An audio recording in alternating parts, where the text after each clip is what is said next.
In 1998, I was the investigative sergeant with the East Hampton Police Department. Your little brother doesn't use goggles a lot. I was on a day off.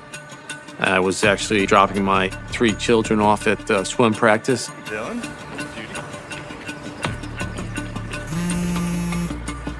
I was paged to the police department.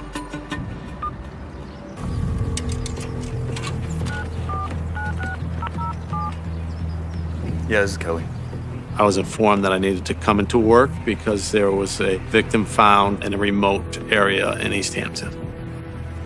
My reaction at that time involved a lot of questions, of course. East Hampton was a sleepy bedroom community. It's a small town. They haven't had a homicide for 10 years, but he gets the call that they have one now. I was always looking to get involved in the big one. I really had no idea what was to come.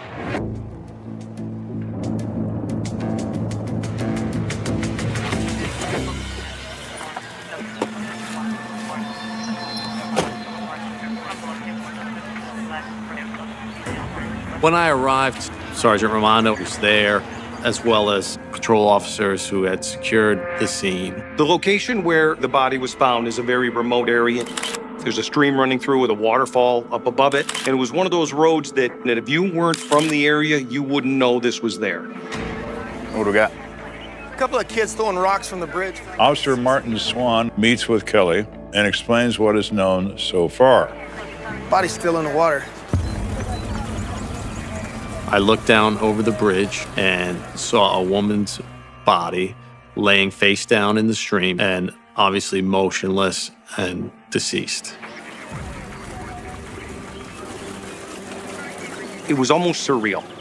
It was a scene that you would see out of maybe an Alfred Hitchcock movie or something. We summoned the State Police Major Crime Squad for evidence processing, and crime scene technicians were responsible for securing and recovering any evidence at the scene.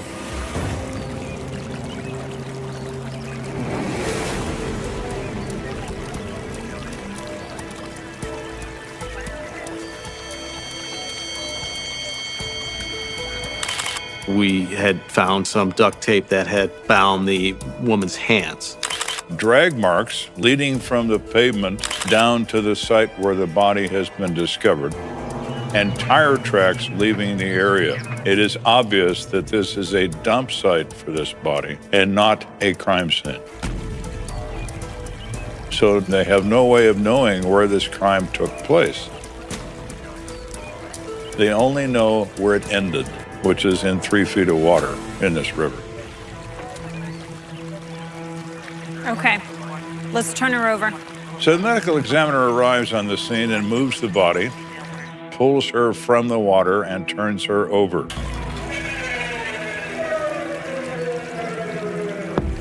As soon as the body was turned over, I identified and recognized the woman as Gertrude Ochakowski. People call her Trudy.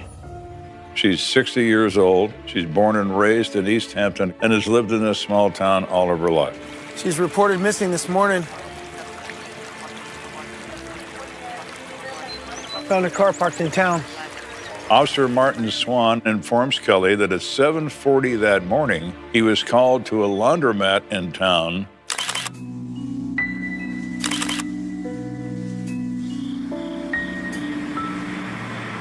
regarding a vehicle running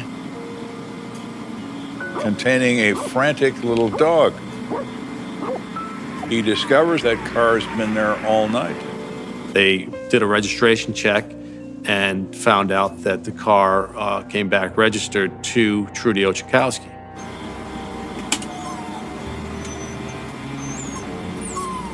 He gains entry into the car,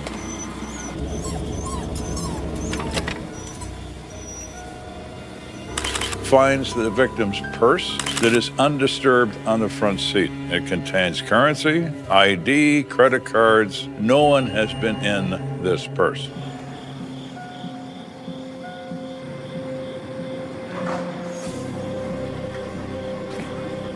He goes into the laundromat and finds wet clothing and a washing machine.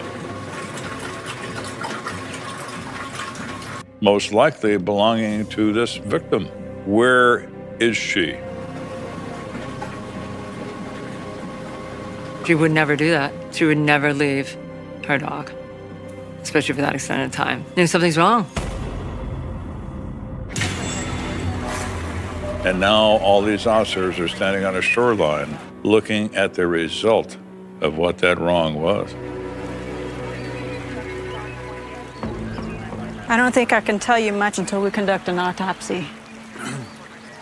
There is no apparent gunshot wounds. There are no stab wounds that they can see in this body. However, the body's been submerged in very cold water, which has a tendency to close openings in the skin. They're only looking at what they can see. Method of death to be determined. If you find anything more, let me know. Okay.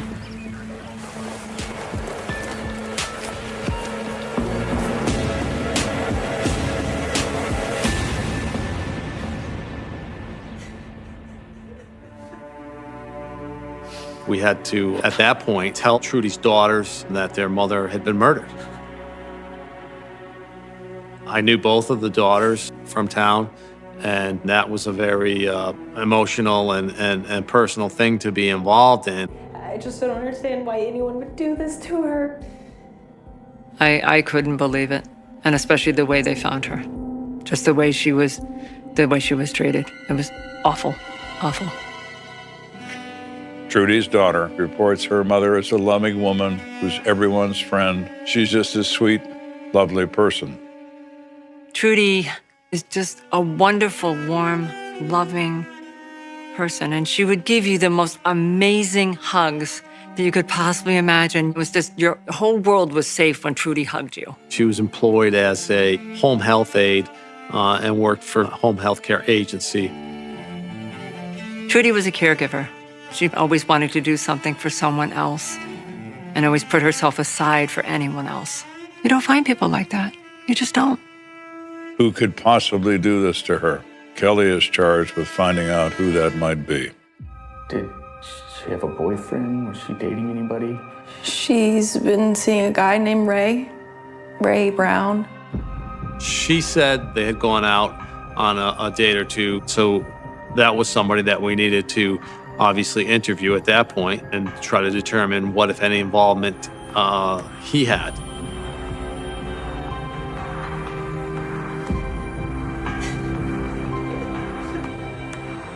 So Raymond Brown, as advertised, comes in and speaks to Kelly. How long have you and Trudy been seeing each other? We just started to get to know each other. He really likes her, but she sees him as a friend and a friend only. Well, Mr. Brown, you may not see it this way, but as a homicide detective, I see you as a potential suspect. So Kelly asked him where he was. Well, I was away for a few days. He says he was at a bowling tournament, not only with lots of witnesses, but with several policemen from Kelly's own department. He was ruled out as a suspect by a strong alibi. No bad vibes at all from Ray. So Mr. Brown is out. He's not a suspect. He's just a friend of the victim. Did anybody tell you guys about the guy who was spying on Trudy? Interesting. Very interesting.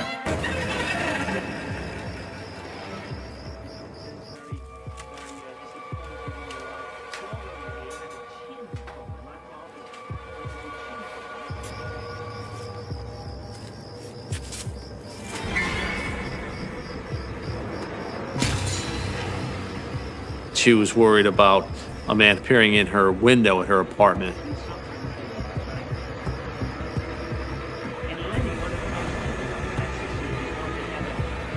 Now, this might have some promise. Mr. Peeping Tom, someone of interest, finally.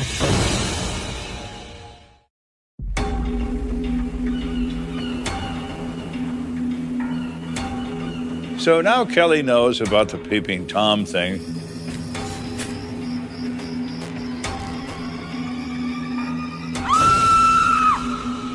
These occurrences made her uncomfortable, and she didn't want to continue to live there and was looking for another apartment. I was hoping I could ask you some questions about Trudy. They go back to this building where Trudy lived, and they talk to everybody in the building. Did you by chance ever hear anything about someone spying on her or looking through her windows or anything like that? None of the residents in that building have any knowledge of a peeping Tom looking in any window until they run across a woman who says, well, I know exactly what you're talking about. You do? Yes, that was my son, Eddie. But it was all just a big misunderstanding. She, of course, denied that he would have any involvement or responsibility in doing anything harmful to Trudy. And she says, Eddie's a good boy. They're not impressed with the fact that Mother says he couldn't do this. Would it be possible for us to speak with Eddie?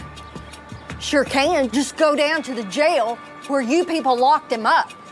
That guy was identified as a local petty criminal, and he happened to be locked up in jail doing a sentence for a small-time crime.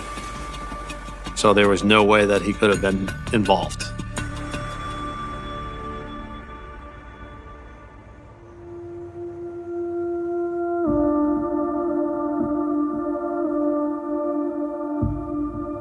The next day, the medical examiner did an autopsy on the body.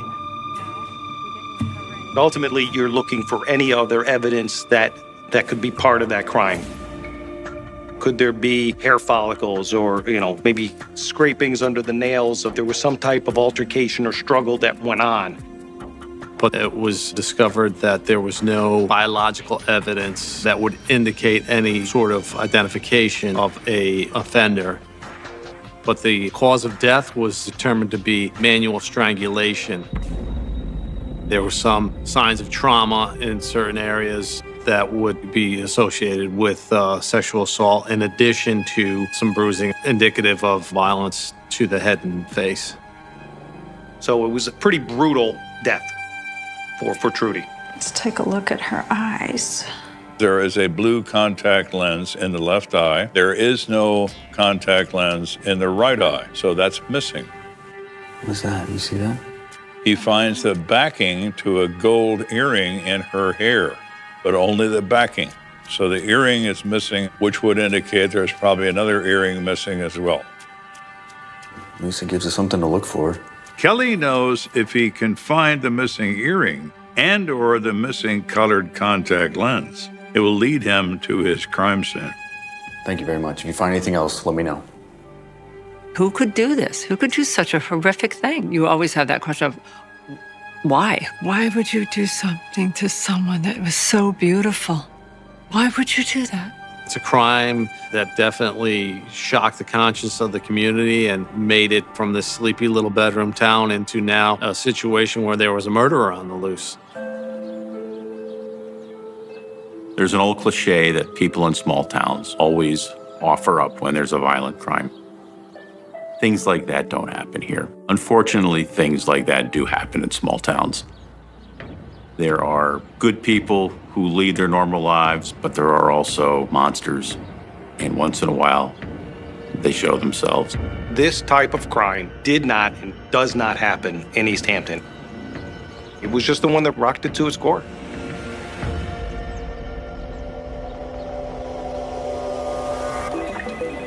Everybody had a tidbit of information. So the tip line, the flow of information from people that wanted to help was just astronomical. So Kelly's going through these lists of anonymous tips, and he runs across one that strikes him. A woman reports that she's taking her niece to the bus stop early the morning of the 12th. And she goes past the bridge over the river where the body was discovered. She sees a car parked on the bridge. The car was described as a boxy-style, blue or greenish sedan vehicle. It was very out of the ordinary for a car to be parked there. So why is it parked there? Well, maybe it's parked there because the occupant is dumping a body into the river from this car. Kelly makes a note that maybe, just maybe, something like that car is the one used. So Kelly does what homicide detectives do. He continues to contact people who know the victim. We discovered a long-time acquaintance of Trudy. They were in on again, off again relationship for years, and we definitely wanted to talk to him. It was something that definitely needed to be drilled down upon intensely.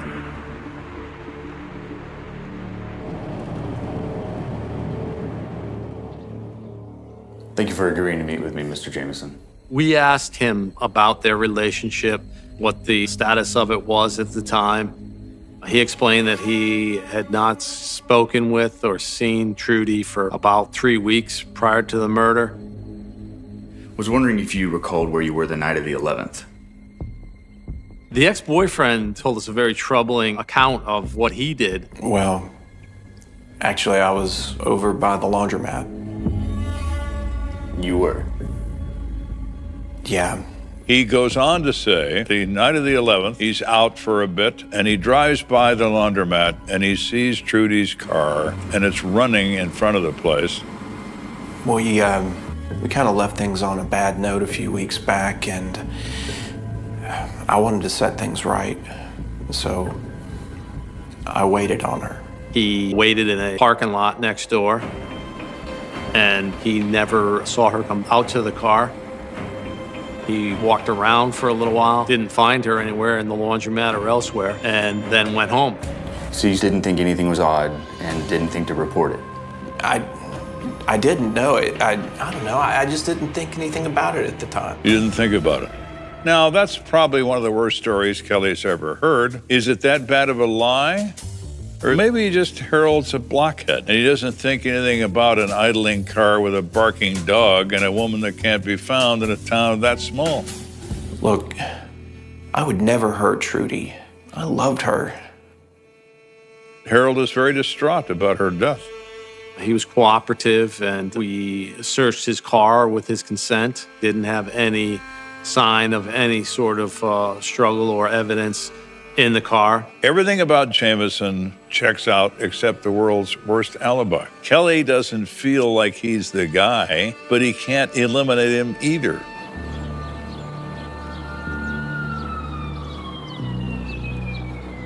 So Kelly and the chief of police are discussing this case.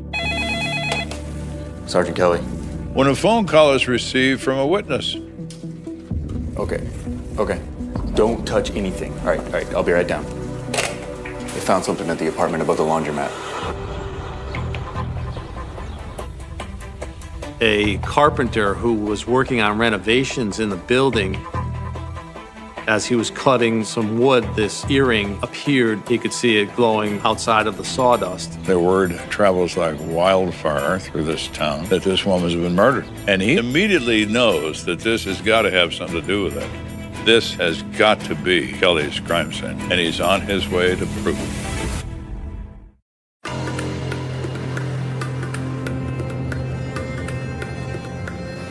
Kelly's on his way to the laundromat building, where there are apartments under construction on the 3rd floor, where a carpenter has found an earring.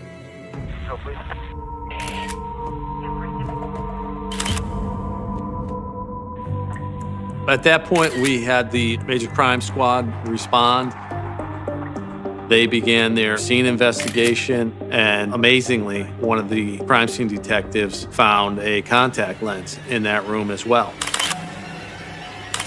And it's the missing blue-tinted contact lens from the right eye of Trudy. There's no question in anyone's mind that this is a crime scene where Trudy Ochenkowski met her death. The finding of the crime scene indicated to us that it had to be somebody with a good degree of familiarity and access and comfort with the building. The carpenter says only 2 people have a key to this door. Well, there's Frank. The guy that owns the place. We were quickly able to rule Frank out by solid alibi that he was not there in town in order to be able to commit the crime. The only other guy is the maintenance man, Brian Tuttle. So Frank is out. However, Brian Tuttle is someone he hasn't heard of before. We were not that familiar with Brian personally, but he was from a local family, and certainly with his employment at the building, he clearly had to be considered as a suspect in this. So when Kelly returns to his station, he does a background check on Brian Tuttle. He moves from being a person of interest to being a prime suspect. Chief, you're not gonna believe what I found on this Tuttle suspect. He had a prior conviction for a stranger abduction and sexual assault. And he had recently gotten out of jail. So that was a big moment in the investigation. Kelly's a homicide detective, and he knows what that means. He's been caught once. How many times has he not been caught? Kelly wants to talk to him, and wants to talk to him immediately.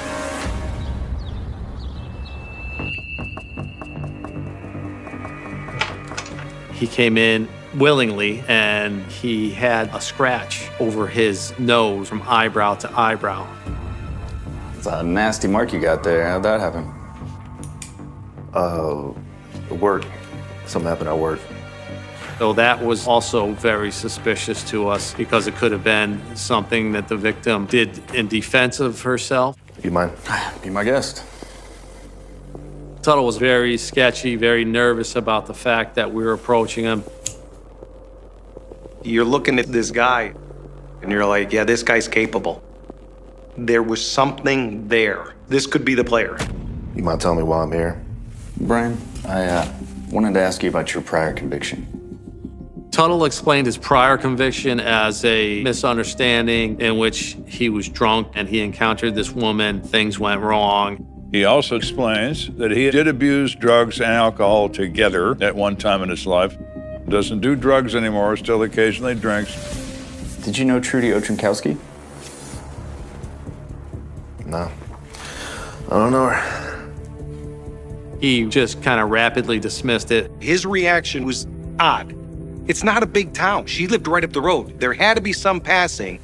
Can you tell me where you were the night of the 11th? He said that his activities included working in the building during the day and then going to the pizza place across the street. And then he said he went home and went to bed. So his alibi isn't much of one, except for his time in the pizza place. He spent the rest of the evening alone. You drive a car? No, I haven't driven a car in a while. Tuttle claimed that he did not drive because his license was under suspension. If Tuttle is truthful and he doesn't have a car, how would he then be able to dispose of a human body? It would be very, very difficult.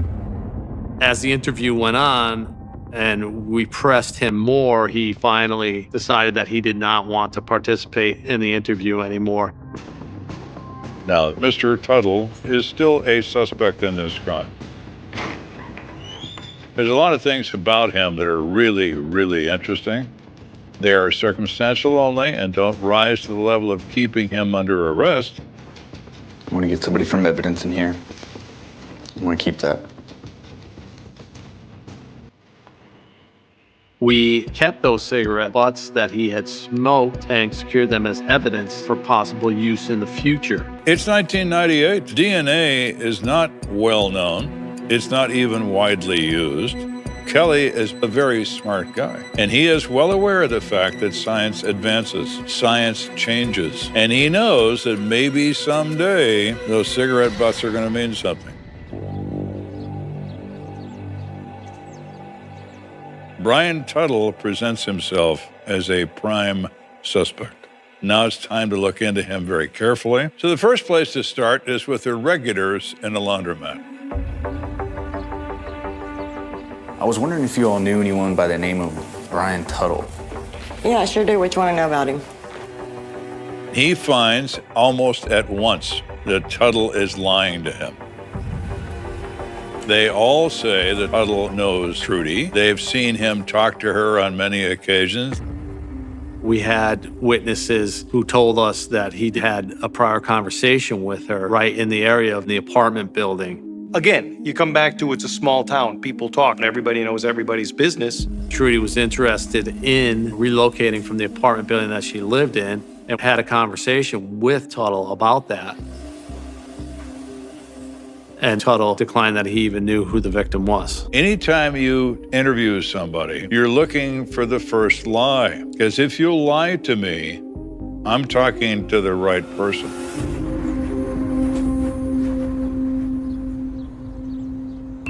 So by Tuttle's own words, he had gone to the pizza place across from the laundromat in the evening of that day and had a few beers. So Kelly's next stop is the pizza place to see what they have to say about what interaction they had with Mr. Tuttle that evening. How's it going, John? Hey, detective, how's it going? We interviewed the brother and sister who owned the pizza place, John and Anthony Manolakis. I did know the maintenance guy, Brian. He came across as actually a really nice guy. He would come in quite frequently. Was he here the night of the 11th? Oh, yeah, he was here. When I saw him, he just didn't look like his normal self.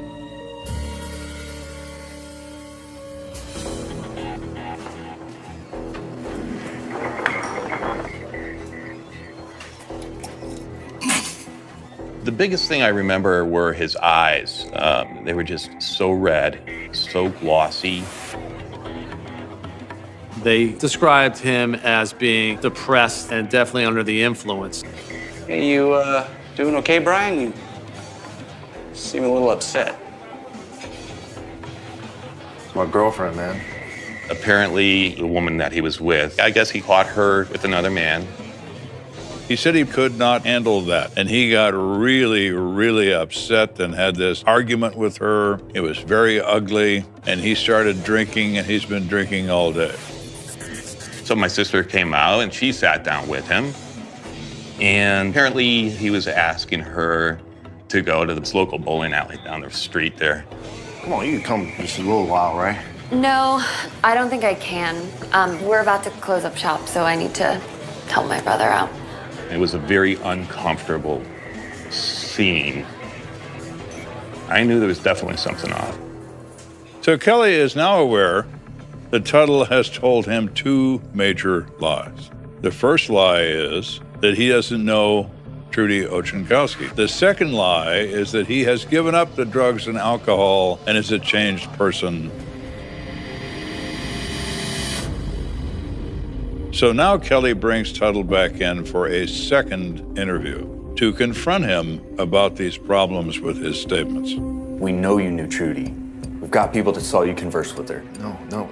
We confronted Tuttle with his many, many lies. At that point, he still claimed that he did not know Trudy. Tuttle says, I don't know her.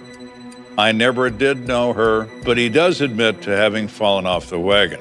And it's because he's so distraught over his cheating ex-girlfriend being with another man. What's your girlfriend's name? Denise. Denise what? Look, man, are we done here? Tuttle was emotional and distraught and was putting on a whole scene like he couldn't believe that he was being blamed for this. I'm done with all this. I'm going home.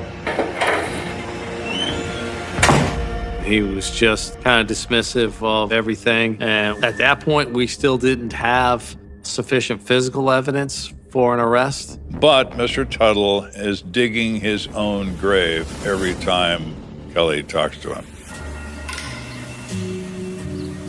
Now, the most important thing that happens in this second interview is that he's able to obtain the name of this girlfriend. This is, according to Tuttle, the cheating ex-girlfriend that has driven him to drink and drugs. That's significant.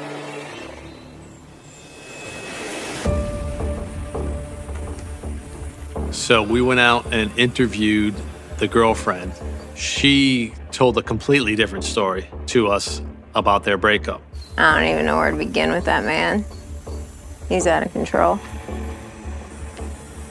Her story was that Tuttle had been drinking and using drugs again recently, that they were in an argument about that, and she basically threw him out of her place. So Kelly now is quite clear that Tuttle is lying completely about the difference in his relationship with this woman. In addition, at the very end of her statement, she says, plus there's another thing The girlfriend told us that when she threw Tuttle out of her place, he took her car. That car happened to be a Volvo sedan. It was a boxy style sedan that was blue and greenish in color. Really? Kelly thinks back to that witness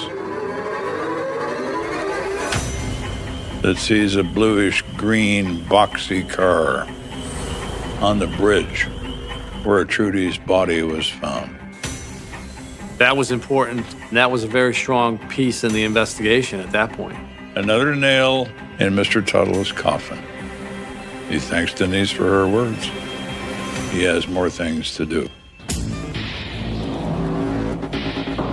Now Kelly is faced with the fact that he has to find this car. And remarkably, the car finds him. A guy named Jeremy Hartley calls the police station, claiming to be the cousin of one Brian Tuttle. How you doing, Mr. Hartley? I hear you have something that might interest me. Sure do. Jeremy explains that he has a blue-green Volvo parked in his yard. The cousin reported that Tuttle had asked him to take the car up to a remote area of town and to park it in a very specific spot. Hartley tells Kelly he just had a bad feeling and he decided to bring the car to the police. It's another big gotcha moment in the case, because we suspect that this car was used in the transportation of the deceased. So we then seize that car. We were hoping to find some biological or trace evidence in that car that would link the victim to the car. Kelly calls in a CSI tech team. They go over the car very carefully. They find what they believe is a body fluid stain. They remove that seat cover and have it sent into the state laboratory for analysis. Waiting for the results from the forensic lab is a long and painstaking process. It's frustrating. They have to do things very meticulously, and it takes time. And finally, after weeks of waiting, the results come in from the state laboratory. Sergeant Kelly. Kelly is informed that the samples from the car match the victim in this offense. So it ties Ochenkowski to the specific car as a method of transportation of her remains. But there's no evidence to support the presence of a second person, meaning a suspect. The state police laboratory claimed that they were unable to get any DNA readings or what they call amplification. We were hoping for evidence connecting Tuttle and Trudy in a biological sense, and we didn't get that. We can say that Tuttle had access to the car, but we did not have any type of evidence that Tuttle was in that car. So now Kelly is left with a case where he is convinced that Brian Tuttle is a rapist and a murderer, but he's unable to prove this beyond a reasonable doubt in a courtroom. We got one shot. If the jury throws it out and says not guilty, we can't come back at him. All circumstances pointed to him. There just wasn't enough to get an arrest and a conviction. So Kelly does what all homicide detectives do. He waits. It is agonizing. It is horrible, but it is often necessary. Patience is a requirement. Kelly has it because he needs it.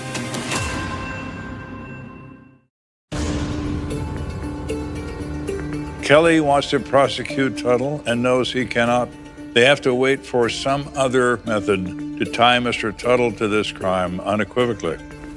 The frustration of living with the case was very heavy to have to deal with day in and day out. It's even more difficult in a small town when everyone sees you as the stumbling block between justice and the death of a beloved member of the community. You see these people at church, you see them in a grocery store, you see them all the time, and you see the look they give you, the look of blame, the look of guilt. It was difficult to face the daughters. There was a lot of things that I could not tell them because it had to be kept confidential. It was very frustrating not to get those answers. Why would somebody have done that? How could you? How could you do something like that? We knew the scuttlebutt going around town. We were the small town cops. We didn't know what we were doing. We screwed up. Now, to Sergeant Kelly's, testament, he didn't quit. We were just piling up all the evidence that we could. But the more time that passed, it became a strong reality that I was still absent some linking pieces to bring this whole thing together and get a conviction. Kelly is exploring everything. At one point, they find some wood shavings from Brian Tuttle's girlfriend's car, which Kelly thinks might be the answer to his prayers.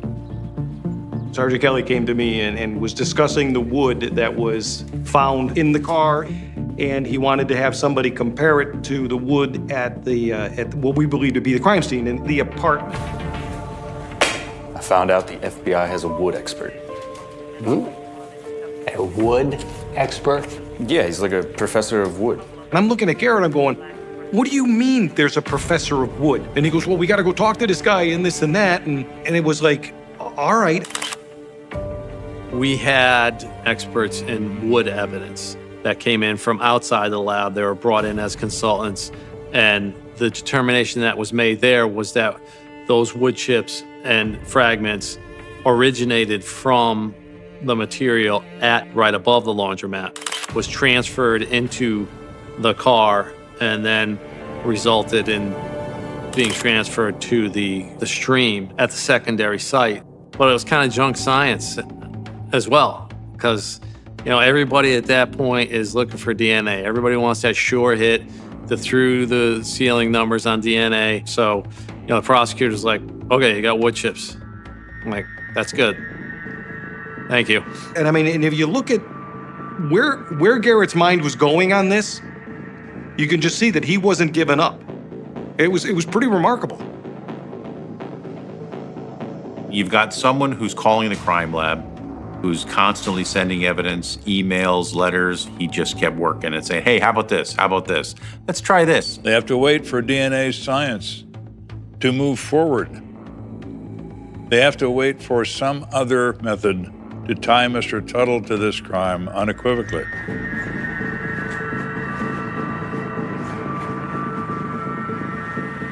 So the matter goes cold.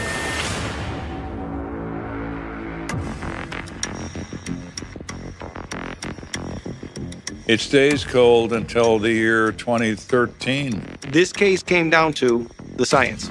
Technology had advanced in a rapid way, and the lab was able to identify DNA in this biological material that was in the car. They're able to draw semen from the body fluid stains, which they then apply to the cigarette butts that Kelly was so clever to keep when he first talked to Tuttle,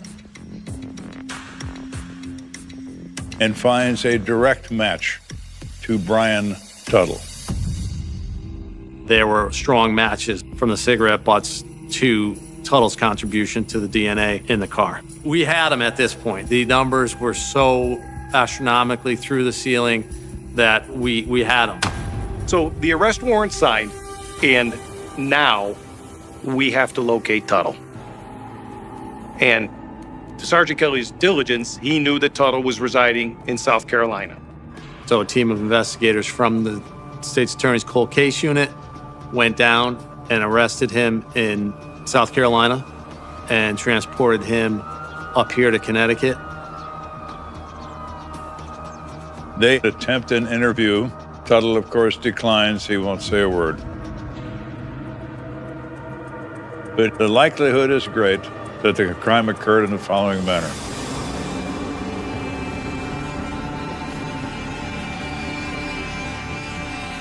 He walked out of that pizza restaurant drunk, high, after being turned down and rejected. He's angry, he's upset, and he sees Ochenkowski, someone he knows.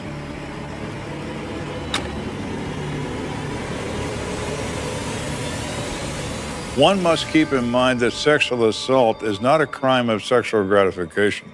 It's a crime of the punishment of women. Mr. Tuttle is currently hating women. He is angry, and he needs to hurt someone. And he selects Ochenkowski. Hey, Trudy. Hey, Brian. Hey, did you want to check out the empty apartment upstairs I was telling you about? I've got the dog in the car. Oh, it'll only take a minute. Okay, I'll take a peek real quick. Yeah, come on. So lured her up into this apartment building. Trudy went with him innocently enough. You know, she didn't feel threatened by him. She had no idea she was placing herself in that type of danger. Once they got up into the apartment, When are they going to be finished with this place? he attacked her brutally. He rapes her. He strangles her.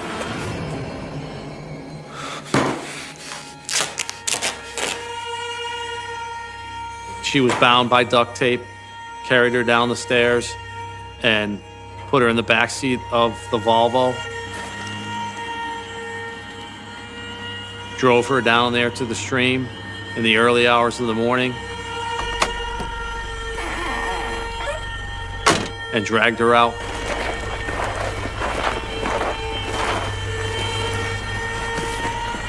And then threw her into the stream.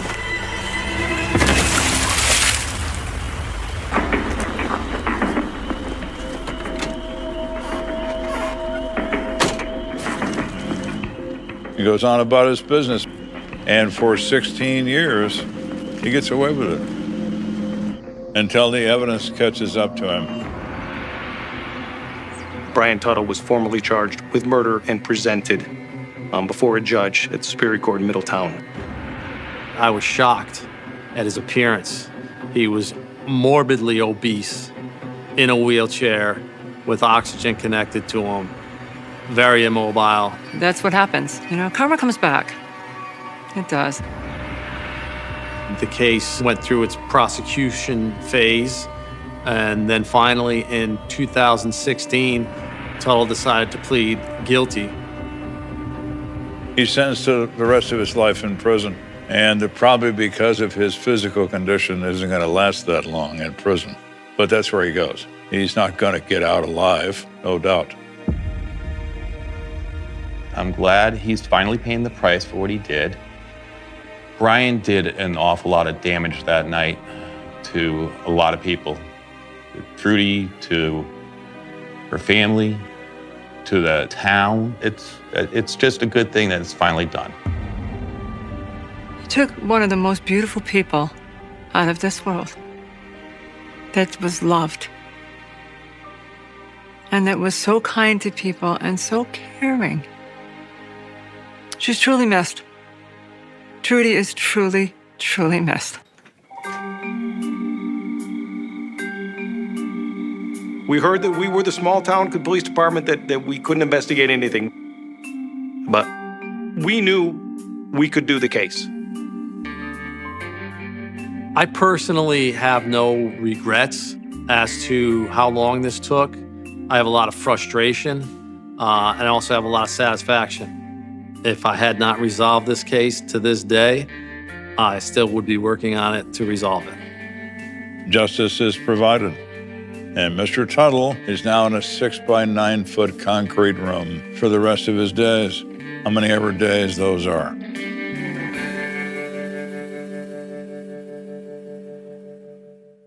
Rain needles the windshield, the kind that turns streetlights into halos and makes every breath sound borrowed.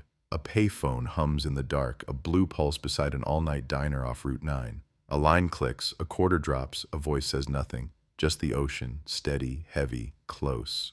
3 beeps. Call ended. 2 a.m., October 14th, 2001. Missing waitress, cold case. The headline doesn't exist yet, but it's already sharpening its teeth. She's 22, hair the color of wet wheat. Name that fits on a locket, Lila Moran. Night shift, coffee pots, pie domes, the choreography of small hunger. She laughs with truckers. She refills. She sketches faces on order pads she pockets like secrets. She leaves at 2:07 a.m., jacket zipped, tip money rolled with a rubber band. Parking lot is a slab shining like a fresh bruise. Her Honda Civic is a wet animal breathing under the lone sodium lamp. The key slides, the engine turns, the world narrows to wipers, and the one right turn toward Barnegat. After that, no one can follow. The morning finds the booth she favored still warm. Coffee ring, a napkin torn into a snow of confetti. The cook, Manny, wipes the counter in circles that never finish. The owner, Carmela, stares at the door like a magician waiting for the trick to remember itself. Police show. The first pair, then more. Routine. Maybe she ran, maybe she didn't. The parking lot offers a receipt not torn, a cigarette still dry in a fountain of rain. Matt tick beun. The first whisper fits like a glove. Detectives mark time with pens. They learn she had a boyfriend, sort of, a musician who plays the kind of rock that never leaves basements. They learn her father is a lineman who works storms like wars and speaks in knots of rope. They learn her mother keeps every single birthday card Lila ever made and folds laundry until the fabric agrees. They learn Lila drew shorebirds on napkins and taped them on her kitchen walls. Ordinary gravity. Then one detail, a Polaroid found in the slot of her driver's side door, tucked like a pressed leaf. It's dark, it's nothing, but tilt, squint, play with the angle. There's a concrete barrier, a sliver of an exit sign, a smear of pink that could be the reflection of a taillight. The detective, the one who refuses to retire from cigarettes, takes the photo into the conference room and hangs it under a lamp as if it were a new sun. It gives back no heat. Neighbors talk. Night bleeds. The ocean keeps breathing. A week in, the boyfriend cries because it looks good to cry. The father hauls lines and looks over his shoulder so often it becomes a posture. The mother's hands start folding invisible laundry. Search dogs smell rain, needles of pine, the ghost of gasoline. The Civic appears 2 days later, parked neat on a side street 3 blocks from Lila's apartment. Doors locked, no smears on the glass, damp air trapped inside like held breath. Shock community. The headline arrives with the first satellite van. The diner's neon becomes a talisman on every screen. We go back to the payphone. Detective's trick, reverse the reel until the world remembers. A call was placed to Lila's cell at 1:57 a.m. from this booth beside the diner. The cell record says 37 seconds, then dead air. The clerk at the convenience store next door says a man used the phone, hood up, could have been anyone. He remembers hands, not a face. Hands with nails bitten flat. A coin rolling on knuckles. A smell like old pennies. The camera over the door is a corpse with a glass eye. No tape, no power. The ocean keeps breathing. Beneath the payphone's shelf, gum constellations. On the concrete, a rust crescent. Someone once set down a can that bled. The detective crouches, fishing for certainty in a night that moved on. He finds a strip of paper wedged in the booth's lip, ripped off a matchbook. Jersey Light and Power, front stamped blue. On the back, a fragment of script. Tied. And then nothing. Tied what? Tied where? The father is a lineman. The coincidence is a wolf pacing outside the fence. They don't open the gate. The investigation grows tendrils. Coworkers pass polygraphs that judge their pulses like juries. The boyfriend alibis with an amp, humming in a friend's garage and 3 beers in a row breathing for him. The cook was washing pans. The owner was counting the register. Somewhere, a gull screams at trash with the urgency of a siren. A bridge camera catches a small car at 2:21 a.m., heading east toward the bay. But all small cars look alike at night, and the rain unknits pixels into a damp soup. Man moi ki la. The anchor's voice is velvet with knives. The first year calcifies, posters fade to the color of milk, candles drip to the shape of patience. The detective with the cigarette cough gives the Polaroid a new place on his office wall, a tacked-up mirror where nothing reflects. He plays the call's recording at his desk like a prayer. Ocean heavy, a breath that might be wind, a hollow clink of metal, as if a ring touched a payphone's mouth. 37 seconds of tide tables pretending to be a lullaby.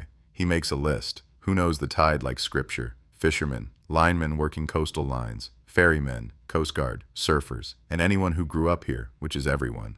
The mother starts answering the house phone on the first ring. The father starts working nights because daylight feels like an accusation. The boyfriend moves out of state and becomes a different man with the same songs. The diner replaces the payphone with a lottery machine. The booth's blue pulse dies. The storm season forgets to end. 2 years. A rumor coughs in the alley behind the bar where cops go when they want to be civilians a little.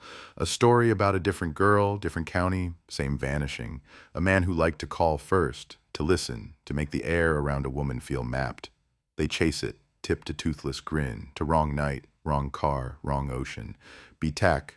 The word fits like concrete shoes. The detective trades one partner for another like radios swapping frequencies. The new one believes in maps. He pins the county with red, blue, white flags. Red for sightings that curdled, blue for evidence that evaporated, white for the places where the ocean breath could be heard that night if you were quiet. The map looks like a patient with a fever. The detective draws a circle that touches the diner, the payphone, the bridge camera, the parking spot where the Civic sat patient and locked. In the circle, the fish market, the boat ramps, the decommissioned substation. Jersey Light and Power. The matchbook stub claws its way back into the light. The substation fence leans as if it's tired of keeping secrets. Inside, the skeletons of transformers, their coats flayed off. A shelter of corrugated tin where linemen once ate their sandwiches and watched the water decide things. The detective stands there at noon and tastes metal. He finds nothing the first time. He finds nothing the second. The third time, a pocket of sand under the shelter's lip gives him two things: a button mother of pearl with a chip and a brass charm in the shape of a shorebird. Lila drew shorebirds. The mother confirms the charm came from a bracelet they never found. The detective holds it up. The son refuses to swear to anything. Cold case heats up. The chyron glows like a lit fuse. 5 years. The world keeps spinning. New anchors, new chyrons, same absence. A fisherman's boy finds a jacket tangled in reeds after a storm hurls a shoulder at the bay and misses. The jacket is mossed over, zipper seized. Inside the pocket, a rolled rubber band fossilized to amber. The tag says size small. The label remembers a brand the diner crew used for uniforms that fall. The mother holds it like a wet animal trying to sleep. The jacket won't speak. The rubber band is just a circle that forgot how to hold money. 10 years, cameras get sharper, DNA gets nosier, learns to read whispers left on a breath of fabric. The detective has less hair, more folders. Evidence boxes do the math of dust. The Polaroid, scanned a dozen times, yields one gift no one asked for. In the top right edge, a grain the size of a gnat, but measured hard, it's a reflection of a sign reversed. Exit 63, which is Route 72 toward Long Beach Island. The smear of pink could be a bait shop's neon fish. Could be any lie a picture tells to stay interesting. They drive 70 to 100 times. They park at the shoulders. They let the engine tick cool. They get out and listen. The ocean breathes like a promise it can't keep. 15 years. Genealogy trees fan out into a living forest. Lawmen start asking the public for their spit. Matches start whispering. In 2018, a lab in a room that hums like a heart finds a partial profile from the jacket's lining they swabbed and saved. A touch DNA small as a secret. It maps like a cousin to a name tangled in local history. O'Rourke. The kind of name you hear every other mailbox. They search. It narrows to a family of linemen and fishermen, men with hands like knotwork. Men whose nails are bitten flat. One of them, Connor O'Rourke, did storm duty in October 2001, substation work, night shift, bridge checks. Suspect identified through genealogy database. The headline walks in wearing a badge it borrowed from the future. He's 50 now, beard white at the anchor points, lives on a dead-end street where boats hibernate on trailers like beached whales. He opens the door and the house smells like old pennies and fried scrapple. He's polite. He's careful. He remembers Lila like a news story, he says. Terrible thing, the whole town shook to the core. He says he never used that payphone. He says he doesn't smoke. He says his hands remember every bolt in the county. The detective watches the coin roll on O'Rourke's knuckles, a trick learned God knows when. The detective knows patience is a weapon. He asks to see the garage. Tools hang in a righteous row. A pegboard remembers what belongs where. They get a warrant. They bag 3 jackets, a spool of monofilament, a stack of tide tables from 2001, laminated like calendar saints. In a Folgers can, matchbooks, union halls, bait shops, and one from Jersey Light and Power, front stamped blue, back blank, except for a word in a scratched script. Tide, The detective feels the circle click. The lab pulls more touch DNA from one jacket's cuff. It sings the same song as the lining from Lila's jacket. Cousin, close, close enough to hear breath. They pull fingerprint ghosts off the Polaroid's plastic sheen. They hum, but don't become. Evidence is an animal that must be fed until it trusts you. The arrest happens at midnight because midnight writes its own headlines. New Jersey 2001 cold case solved. Midnight arrest stuns Shoretown. Lights paint the dead-end street in ambulance red. Neighbors watch with bare arms crossed. Connor O'Rourke steps out as if from a slower century. Cuffs chime. He looks not surprised. He looks like someone who has been rehearsing both guilt and innocence in an empty room for a very long time. The mother sees on TV and turns away as if from a bright window. The father sits. The diner keeps pouring coffee. The ocean breathes. But solved isn't always solved. A trial is a machine that requires perfect teeth to turn. And some of those teeth are made of memory. The jacket's DNA is a whisper, not a shout. The matchbook is a coincidence in work boots. The phone call is a sound of tide, not a confession. The defense calls October weather, calls contamination, calls the county's habit of touching everything it loves. The detective sits in the gallery, aging in place. He watches the jurors search for a door that isn't there. Headlines pivot. Breakthrough under fire. Shock turns to doubt. Old mystery, new questions. Back to the night of rain, the payphone hum, the coin rolling on someone's knuckles. Back to the blue pulse and the 37 seconds of ocean trapped like a bird in plastic. Back to the one right turn toward Barnegat that cut Lila from the common cloth. We stand in the place where the map becomes the tide, and the tide becomes the dark, and the dark learns our names. We hold the Polaroid up to the lamp again. It refuses to say anything it hasn't already said. There's a bench near the substation now. New wood, a little plaque with Lila's name and the outline of a shorebird mid-flight. People leave shells shaped like ears. In summer, kids chase kites, and parents shout gently, and teenagers swear they're leaving this town forever. In winter, the bench goes lonely and the gulls become philosophers. Sometimes the detective sits there with coffee gone cold. He listens. He counts the rhythm of the bay. He tries to translate. He thinks of the words we use when the world won't give us what we need. Cold case, mysterious disappearance, shock community, strange clue. He thinks of how headlines end in a line break, not a period. Solved, the Chiron said the night the cuffs flashed. Solved, go the podcasts, the listicles, the fast-moving rivers of certainty. But the mother still sets a second plate on holidays because habits are scaffolds. The father still checks sky and wire and sea with a reverence that looks like fear. Manny still wipes the counter in circles that never finish. Carmela still looks at the door. The Polaroid still hangs on a wall that has seen too many pins. And the ocean still breathes, steady, heavy, close, like someone on the other end of a line who hasn't decided yet whether to speak. If you listen long enough, everything sounds like a tide table. Rise, fall, slack, turn. Evidence comes in, slides out, leaves rings of salt on the floor of a courtroom. Faces age, voices roughen. The word solved bleaches in the sun until it's just so, which could be anything, which could be the beginning of a sentence we never get to finish. Somewhere, in a dead-end garage, a pegboard keeps its righteous rose. Somewhere, in a Folgers can, matchbooks dream of sparks. Somewhere, a coin rolls on knuckles learned in another life and stops. And no one can say for certain whether the sound it makes is guilt or grief, or the way metal remembers the hand that kept it moving. Night again. The diner's neon hisses like a secret tired of being kept. The new payphone is just a rectangle of shadow where the old one used to be. A kid who didn't exist in 2001 pulls out a phone not tethered to anything and calls no one, and we all hear the ocean in the silence that answers. 37 seconds, 3 beeps. Call ended. Somewhere a bench holds the shape of someone who needed to sit. Somewhere a picture refuses to warm. Somewhere the headline sharpens its teeth and then very softly lets them go. Morning learns to imitate certainty. It sits on the diner's windows like frost and tells the regulars that people do not simply dissolve between a key turn and a right-hand bend toward Barnegat. It passes the sugar, it stirs the coffee, it rehearses a sentence that always ends with a shrug. The detectives come back because routine is the only religion that ever produced results. They take the long way through the parking lot, as if the asphalt might confess if approached from a new angle. The neon sign blinks, misses a beat, blinks again, as if counting down to something it doesn't want. The new partner is named Hart because someone's sense of humor is cruel. He believes in maps and in things people leave behind when they don't mean to. He believes in grocery lists, ticket stubs, tide tables tucked in glove compartments like psalms.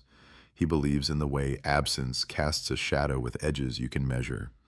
He spreads a county map on the diner's biggest table after closing, between the pie domes and the napkin dispensers, and pins the places where the world said no.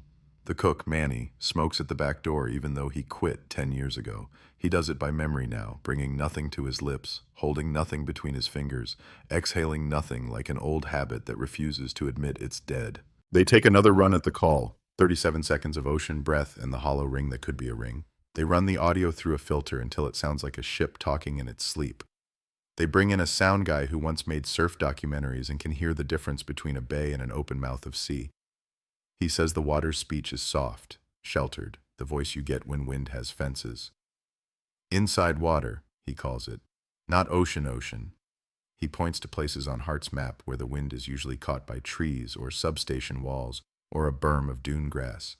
He taps the decommissioned substation with his knuckle. Here, he says. Or somewhere cousins with here. Strange clue, the segment producer whispers into the blue light of her edit bay. The words glow. They almost make heat. The mother lets the detectives into Lila's old place 8 months after the disappearance because time has a way of unlocking doors no one wants to open. The apartment smells faintly of soap and the ghost of diner grease, fries that exhaled a decade ago and forgot to leave. The walls wear shorebirds drawn in pen and taped with blue painter's tape. Wings mid-beat, beaks alert, eyes like pinpricks of focus.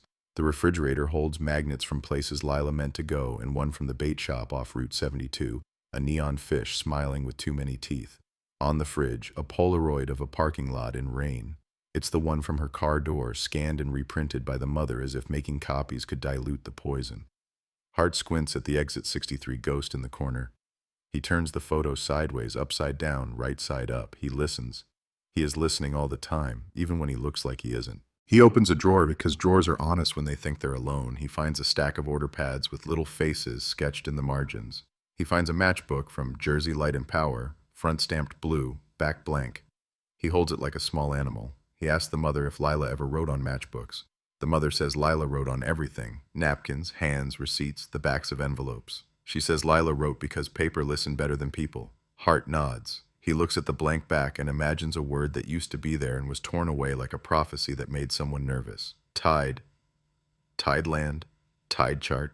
Tide gate. Tide what? He visits the bait shop because bait shops are churches where men pray to luck. The owner is a woman with a braid that looks like rope coiled for winter. She knows Hart's father from somewhere that smells like diesel and rain. She remembers Lila. She remembers a man who asked about her the week before Lila vanished. Hood up, voice like gravel in a jar, hands always moving. He bought the cheapest hooks but paid in crisp bills. He took a matchbook and wrote something on it the way some men write in the margins of Bibles. She can't remember the word. She remembers the coin trick, though, the way the quarter rolled from knuckle to knuckle as if wires ran under his skin. She smiles without pleasure. Old O'Rourke used to do that, she says, and the name rings in Hart's chest like an iron buoy. O'Rourke is a clan, a thicket, a choir of similar faces who work similar jobs where hands must know weight. Hart pulls work logs like pulling up crab pots, heavy, barnacled with bureaucracy, but sometimes there's meat inside. October 2001, night crews at substations and bridge checks and downed lines after a squall climbed the county like a ladder. Connor O'Rourke's name appears like a tide, receding and returning, never gone long. Hart finds time cards that don't quite kiss the edges of the nights they claim, a slot punched 1:30, then 4:10. A soft space in between where a man might make a call and watch the dark listen. He walks the substation again, even though he knows it by bone. The tin shelter moans with a memory wind. The mother of pearl button and the shorebird charm were found under the lip, but the sand around it has slumped like a shoulder, giving up a story. He lies down on the concrete and presses his ear to the ground because someone has to. He hears nothing but the old ache of metal cooling. Then a car goes by on the road beyond the fence, and the sound arrives muffled, folded in tin, exactly like the way the ocean spoke on that 37-second call. Inside water, Hart sits up. The world is a slim thing when you measure it by sound. Tip line reopens, the station declares, because the producers need their ritual too. Calls arrive with the eager shape of wrong. A woman saw Lila in Kansas at a bus station with a Bible and a newborn. A man says his cousin sold a car to a guy who knew a guy who had a thing with her. A podcaster calls with a theory about a trucker serial that strings together 3 states and a timeline like beads. Hart listens to all of it because in the hay of nonsense, sometimes the needle is a sliver of light. A fisherman leaves a voicemail that sounds like a boat talking. He says he remembers a night in October 2001 when the south wind had a jealousy to it and pushed the bay into strange moods. He says he tied up at a ramp near the substation and saw a pickup parked nose out like a sprinter, hood up. He says the man leaning on the fence looked like a lineman on break. He remembers the coin. He remembers not the face, but the hands, nails bitten down. He remembers a Polaroid in the man's breast pocket, the white border catching a lick of light when he shrugged. Why remember that? Because the fisherman used to take Polaroids of his best catches and tape them to the bait fridge until the paper curled like old fish. He remembers because Polaroids are the kind of old magic that sticks in a modern mind. Hart tracks the fisherman to a split level with siding that no longer believes in itself. On the fridge, a battalion of curled fish, years of pride. The man's eyes are sharp in a face the sun sanded down. He points to the ramp near the substation on Hart's map. He He walks Hart there with his words, the way you walk a dog that wants to go too far. Hart stands where the pickup would have sat and looks past the fence at the tin shelter where the sand once offered up a charm. He closes his eyes. He hears muffled road. He hears water with fences. He hears the breath of a story that refuses to exit the lungs. Cold case, the town says when they want to say curse. Mysterious disappearance, they say when they mean we were not watching each other the way we should. Shock community, they say when they mean guilt. Carmela wipes the counter. She tells Hart the things she has begun to say at night when the coffee is low and the world feels like it's backing away from her. That Lila had a regular who never sat, who only stood at the end of the counter and watched. He never ate. He drank 1 coffee and left 3/4 exactly, no more, no less, like a tax. He was polite to everyone but Lila, and with Lila he was careful like a man picking his way through glass. She shows Hart the spot where he stood. The linoleum there is scuffed different. It makes no sense that it makes sense. Hart brings Connor O'Rourke back to the room with the table no one eats at. Connor sits with the equanimity of a tree that has already survived 3 lightning strikes. He answers the same questions the same way as if he'd practiced not just the words, but the pauses between them. Hart changes the beat. He asks about the coin trick. Connor smiles. Small. A habit, he says. Hart asks about tide tables. Connor nods to the stack of laminated saints in evidence bags. We work the lines near water, he says. You learn the mood so you don't die. He says it without ornament. He says it like a weather report that ends with the word fatal. Hart shows him the Polaroid. Not the one from Lila's door, not the duplicate on her mother's fridge, but the original, the plastic sheen tired from being handled by too many hands who hoped to wring words out of it. He places it on the table the way a priest places a wafer. Connor looks. He leans back. His mouth does something small, a stutter of a muscle, as if a fish just nipped him. It's there and gone. Hart nearly misses it. He doesn't. He takes Connor to the substation the way one takes a man to a place where his name was written in pencil. He stands with him beside the tin shelter that moans when the wind asks. He waits. Connor's eyes do the thing men's eyes do when they catalog exits. You ever come out here off shift? Hart asks. Connor shrugs because some questions are not questions. They are invitations to declare your innocent hobbies. Sometimes, Connor says. You watch a storm come in from here. You get a head start. Hart nods as if the words are normal. He puts his hand on the tin and feels the wind translate its own sentence. Inside water, metal throat, muffled road.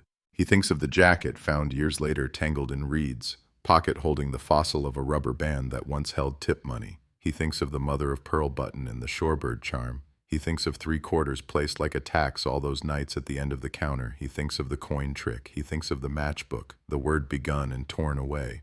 Anonymous postcard, the mailroom says 3 days later, as if it weren't a miracle. No return address, typewritten letters that look like they were cut from a newspaper that never wanted to be a crime. It says, check the causeway pilings, eastern side, 3rd from the south end, where the current sleeps. Man moi ki la, the anchor says on air, loving every syllable. Divers go into water that feels like a hand closing around a wrist. They count pilings. They count breaths. They bring up a small bundle of things that used to be a purse, leather turned to leaf. Inside, a key with a mermaid fob, a lipstick worn to a silver seed, a diner punch card with 9 stamps and space for 1 more, and a Polaroid someone tried to protect in a sandwich bag that failed at its one job. The photo is of the substation, taken from the ramp in the corner, the lip of a pickup fender, the chrome catching the moon in a way a certain brand caught the moon that year and no other. The license plate is a rumor of rectangles. The white border is smeared with something that looks like rust if you're kind and like dried blood if you aren't. Hart holds it under light and the light refuses to argue. Break in the case, the station peacocks.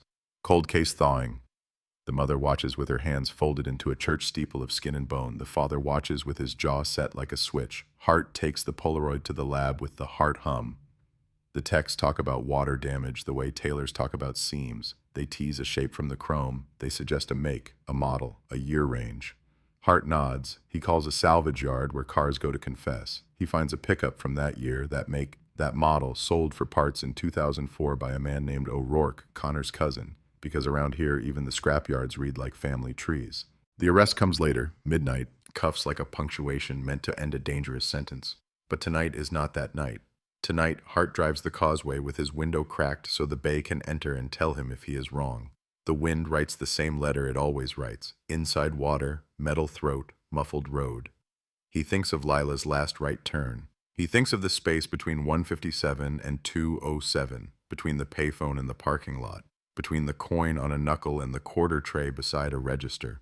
He thinks of how men sometimes build their alibis out of the very tools that make them useful to a town. He parks at the ramp and sits with the engine off until the night decides whether he is allowed to be there. A heron lifts itself into the shape of farewell and then changes its mind. A buoy clanks like a bell at a church that only rings for tides. Hart closes his eyes and listens to the 37 seconds one more time, but now, instead of trying to hear words inside the ocean, he lets the ocean be the word. He hears the faint ping of a quarter against a payphone lip, a sound he has probably invented. He hears the breath of a man counting. He hears the pause before a voice he will never hear. Morning will come hard, with subpoenas and chain of custody forms, with calls to cousins who sell pickups for parts, with a visit to a garage pegboard that remembers more than it should. Morning will come with headlines sharpening their teeth. But for now, in the kind hour that belongs to the unslept and the unsolved, Hart takes his pen and writes a single word in his notebook, the way Lila used to write on backs of things, on matchbooks, on air, if that's what she had, Tidegate.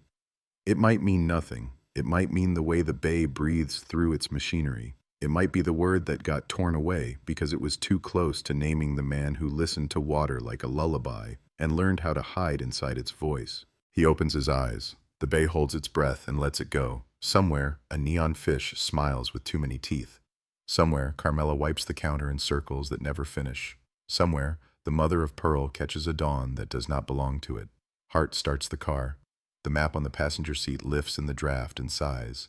He drives back toward the town that will never stop saying Lila's name in the present tense, because love is stubborn. The substation recedes in the rear view, a ribcage of metal in a field of reeds. The headline that hasn't been written yet follows him like a shadow, patient, hungry, almost kind. The courthouse smells of polish and paper, as if truth could be scrubbed into being. Fluorescent lights hum above pews of waiting silence. Reporters scribble as though speed itself might uncover something. But there is still no trial, no indictment, not even an arrest, just the low throb of suspicion swelling around the name O'Rourke. Hart keeps the file close to him like a bodyguard. Pages spread across his desk at night form a kind of scripture. Witness statements, Polaroid scans, tide charts. Each sheet whispers a different version of the same story. None of them finish the sentence. The mother's voice floats down phone lines like smoke. She calls Hart once a week.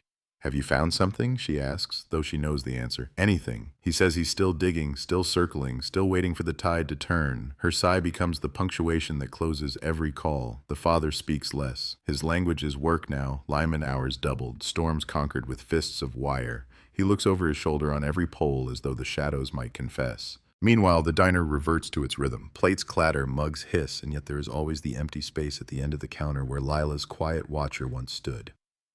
Carmela polishes that patch of laminate with extra strokes as though she can erase footprints invisible to the rest of the world. Manny tells Hart a detail he forgot. The man with the hood sometimes left a quarter balanced on its edge, spinning until it fell flat. Hart writes it down. Another coin, another echo. The matchbook fragment gnaws at him. Tide!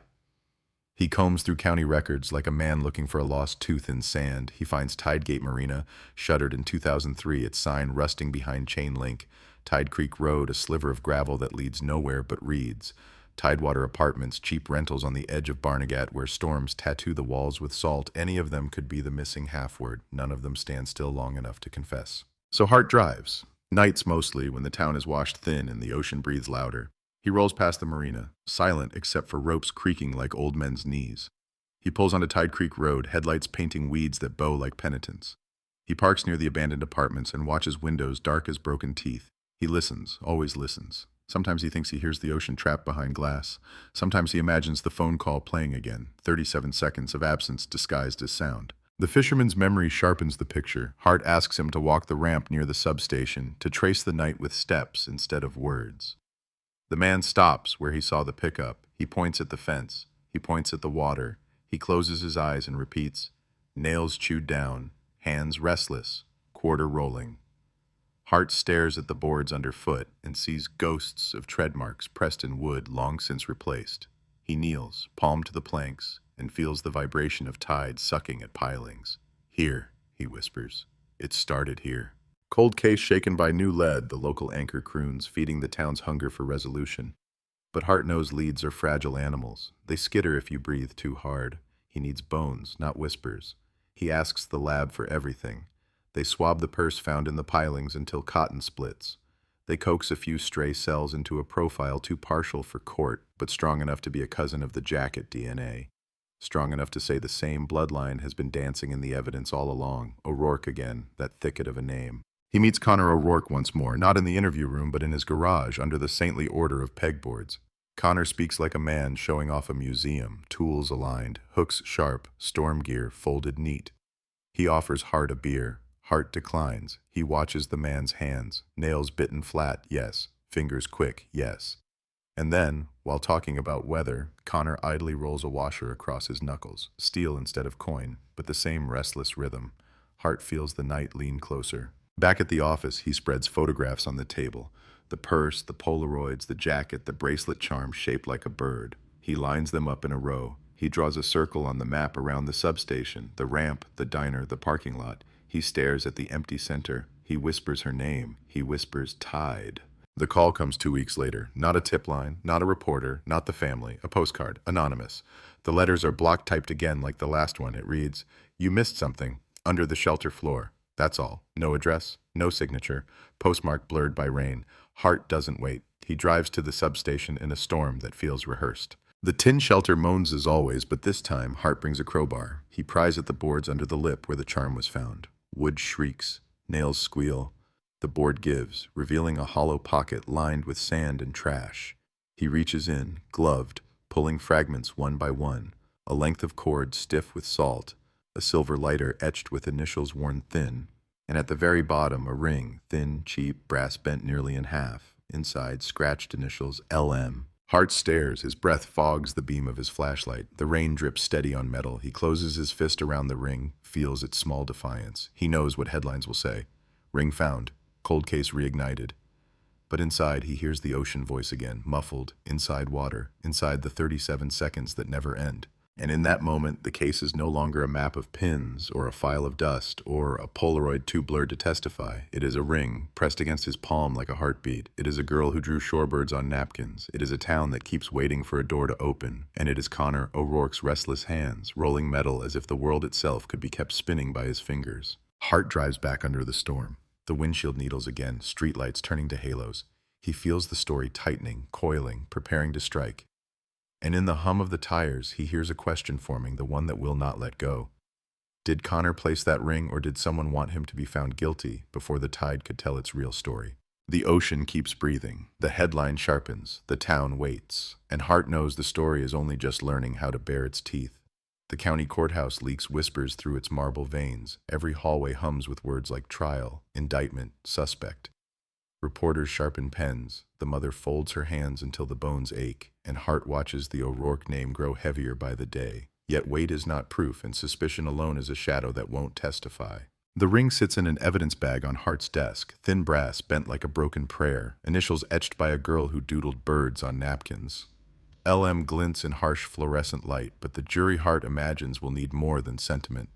They will demand fingerprints, DNA, something scientific, something sterile.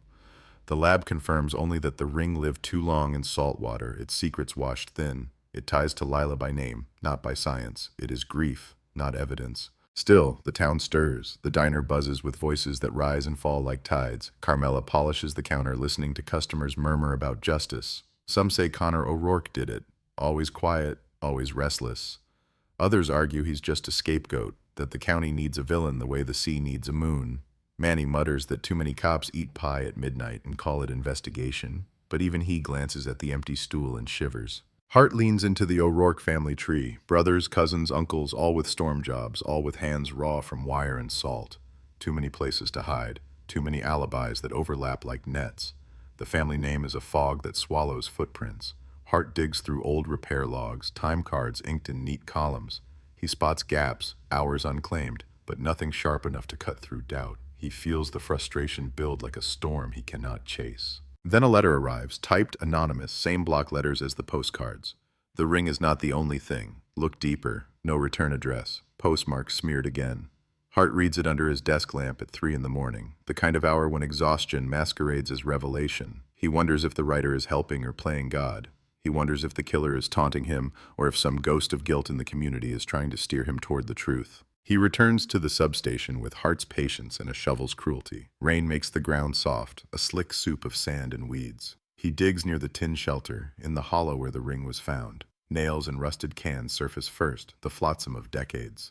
Then, a flash of plastic, a fragment of a wallet photo sleeve. Inside, damp and warped, an image barely clinging to form, a black and white headshot of a young woman. Not Lila, someone else. Eyes wide, smile stiff, hair pinned in a style that belonged to another decade. Hart seals it. His chest tightens. Another victim? The news will spit if this ever breathes daylight. Hart doesn't tell them yet. He waits, needs confirmation. He takes the photo to archives, flips through old missing person files. Faces blur, smiles blur, until he stops. 1993. An unsolved disappearance. A woman from the next county, name, Colleen Myers. Vanished after leaving her shift at a laundromat, no leads. Case frozen. He compares the photo from the shelter pocket to her file photo.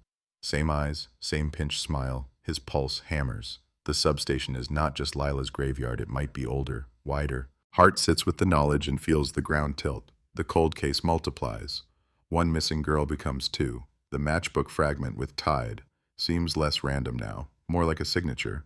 He wonders if O'Rourke's hands, restless, coin-rolling, washer-spinning, are not alone in guilt, but part of a ritual stretching back years. He meets Connor again, this time not in a garage, but on a storm site, poles broken like snapped bones after a gale. Connor works with the calm of routine, climbing, wrenching, commanding current. Hart watches him from the mud, the way his hands flick, fast, sure, the way his eyes measure distance without strain. He sees a man who belongs in storms, a man who understands tides, a man who could vanish between shifts without the world noticing. Hart approaches. "You ever know a girl named Colleen?" he asks. Connor blinks once, then smiles a tired smile. "That was years ago. Everyone knew her. She ran off, didn't she?" Hart says nothing. The storm wind hisses between wires like snakes. The evidence bags pile higher. A purse, a jacket, a ring, a charm, a photograph. None of it screams guilt. All of it whispers the same direction. Hart knows whispers aren't enough. He pushes DNA again. Partial profile from the purse sleeve. Female, degraded, useless for suspect ID. Partial male trace on the lighter. Cousins to the jacket DNA. Cousins to O'Rourke blood. Science points but never arrives. The prosecutor circles the case warily. "We need more," she tells Hart, voice flat. "Without a body, without a confession, without a smoking gun, juries sleep." Hart nods. He knows. But sleep isn't an option for him. That night, Hart sits at the diner, coffee black, pie untouched. He looks at the empty stool where the watcher stood. He imagines Connor there, 3/4 lined like soldiers, a coin spinning until gravity wins. He imagines Colleen at a laundromat, Lila in her Civic, women caught at the edge of routine and then erased. He wonders if the man who did it walks free, not because he's clever, but because the tide itself is complicit, carrying away footprints, washing away blood. The town waits for a headline that will end the sentence, but Hart knows endings are myths. He stares into his cup, bitter and bottomless, and whispers the word that will not leave him, Tide. And in the hum of the diner lights, in the neon glow against rain-streaked glass, the case breathes like a living thing, older, darker, unfinished. The cold case sharpens its teeth again, ready to bite. The trial doesn't arrive the way the town imagined. No gavel crash, no chorus of reporters screaming the word justice. Instead, the courtroom fills with damp air and restless silence, a congregation gathered to witness evidence that still feels like fog. Connor O'Rourke sits at the defense table, posture steady, eyes quiet, his hands folded but never still. Thumb brushing knuckle, a rhythm almost like prayer. The prosecutor presents the artifacts like relics, the bent brass ring, initials LM, etched with the impatience of a young girl, the Polaroid smeared with rain and secrets, the purse unearthed from pilings, a lipstick reduced to rust and wax, the lighter stamped with initials that time tried to erase. Each piece slides across the table toward the jury. Each piece whispers Lila, whispers Colleen, whispers the word pattern, but none of them scream. Defense counters with doubt sharp enough to bleed belief. They argue contamination, they argue coincidence, they argue that the bay swallows and spits back without preference. They hold up the matchbook stub, Tide, and suggest it could mean a marina, an apartment, a street, anything but guilt. They remind the jury that DNA was partial, degraded, cousin matches too wide to chain a man. They point to the fisherman's memory and call it weathered by time. They call the postcards anonymous pranks. They call Hart obsessed. The mother sits rigid in the gallery, her hands locked together so tightly her knuckles blanch white. The father stares straight ahead, jaw set, eyes like power lines in a storm, tense, sparking, ready to snap. When the ring is displayed, the mother exhales a sound that isn't quite a sob, isn't quite a breath, just the release of years compressed into bone. Hart testifies. He describes the search, the map of pins, the way the sound of the tide inside the 37-second call matched the shelter at the substation. He describes Connor's hands, restless with coins, restless with washers, restless with memory. He says it plain, voice low, each word pressed hard enough to leave a mark. Everything points back to him. The defense smiles thin, asks him if he's ever mistaken the sound of wind for the sound of truth. Hart doesn't answer. The jury watches, a row of strangers chewing on years of ghosts. They shift, they frown, they scribble, but they do not reveal which way their scales tilt. Outside, cameras flash like lightning, headlines sharpen. Cold case finally in court. Community demands closure. O'Rourke on trial, truth or scapegoat. But when the verdict comes, it is not the thunderclap the town prayed for. Not guilty. The words fall heavy, dull, final. Gasps cut through the room. The mother breaks, shoulders collapsing inward. The father grips the pew until his nails dig wood. Hart sits frozen, his map crumbling inside him, pins falling soundless. Connor O'Rourke stands, cuffs removed, free. His expression is unreadable. Not triumph, not relief, just an old stone face that has weathered another storm. Reporters swarm, microphones thrust like daggers. Do you have anything to say to the family? Connor stares, shakes his head once, walks into the rain. His pickup waits at the curb, chrome dull, taillights red as wounds. The town fractures. Half whisper that justice slipped through greedy fingers. Half whisper that Connor was a victim of obsession, a man shackled by rumor. The diner fills with debates, voices hot, coffee cold. Manny mutters that the counter will never be clean again. Carmela keeps polishing anyway. Hart drives the causeway that night, rain needling glass, Bay breathing steady. He parks near the substation, steps out into the wet dark. The tin shelter moans. The tide slaps pilings like a metronome. He closes his eyes, listens. He imagines Lila's last call, Colleen's last walk, the ring pressed into his palm. He imagines Connor's hands, the coin rolling, the washer spinning. He wonders if justice was ever possible, or if the tide has always been the judge, the jury, the executioner. Headlines shout solved, but Hart knows better. He feels the word cold sink into his bones again, the kind of cold that doesn't end with a verdict. The Bay exhales, steady, heavy, close, as if reminding him, stories don't end, they drown. And in the quiet after the rain, the case breathes once more, unfinished, teeth still sharp, waiting. The acquittal leaves a taste like rust in the county's mouth. Some breathe relief, others spit fury, but all of them feel the wound has only widened. The headline, "Not Guilty," doesn't silence the whispers, it multiplies them. Every grocery aisle, every church pew, every boardwalk bench hums with the same words, if not him, then who? Hart doesn't sleep. He sits in his car at odd hours, files spread across the passenger seat, Polaroids taped to his dashboard like a shrine. He drives the loops of memory, Route 9, the diner parking lot, the substation, the causeway ramp, circling as if the asphalt itself might one day confess. The ocean keeps breathing, heavy, patient, unconcerned. Connor O'Rourke is free, but freedom makes him smaller, not larger. He walks through town like a ghost, shoulders bent, eyes low, men crossing the street to avoid brushing against his shadow. He goes back to work, climbing poles, stringing lines as if storm duty could wash away suspicion. But Hart watches him from a distance, and what he sees is not innocence. It's something colder, like a man who knows the tide will always erase his tracks. Then comes the postcard. No return, no name, just block letters, the same machine-fed voice as before. He walks free, but the water remembers. Look north, under the pier. Hart turns the card over. Nothing but damp smudges. The postmark is from the next county, blurred. He doesn't hesitate. He drives before dawn, headlights slicing the fog. The pier creaks like an old ship tethered to land. Waves gnaw at its ribs. Hart crouches at the north side, beam of flashlight knifing into barnacle-dark water. At first, only seaweed and trash. Then, a shape snagged against a piling, plastic bag, heavy with years. He calls divers. By daylight, they pull it free. Inside, bones small and brittle, a shoe with laces stiffened into wire, a wallet disintegrated into pulp. Among it all, a student ID card, laminated ghost, the face of a girl. Not Lila, not Colleen. Another name, another missing woman. Jessica Ray vanished in 1998 on her walk home from a night class. The courthouse roars again, the press exploding with fresh fire. Third victim tied to cold case? The prosecutor goes pale. The community stares at its own reflection and sees a predator's shadow stretched over decades. Hart lays out the names like gravestones: Colleen, Jessica, Lila. 3 women, 3 vanishings, each circling back to tide, water, the places where wind muffles into metal. Connor is questioned again. Cameras crush against his truck, reporters shouting, "3 victims, O'Rourke, what do you say?" He says nothing. His lawyer pushes him through doors, a fortress of silence.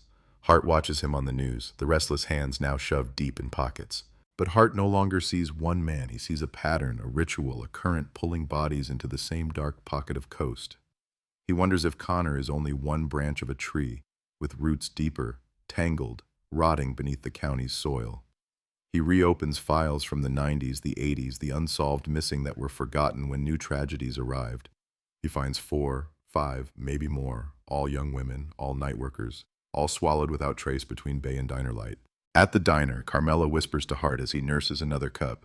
"It was never just him," she says. Her rag circles the counter, slow, endless. This town, it's always been more than one shadow. Hart stares at the neon glow in the rain. He feels the truth flex beneath the surface like something alive. The postcards keep coming, always block letters, always vague, always leading to some relic, a rusted earring in the dunes, a strip of fabric snagged in driftwood.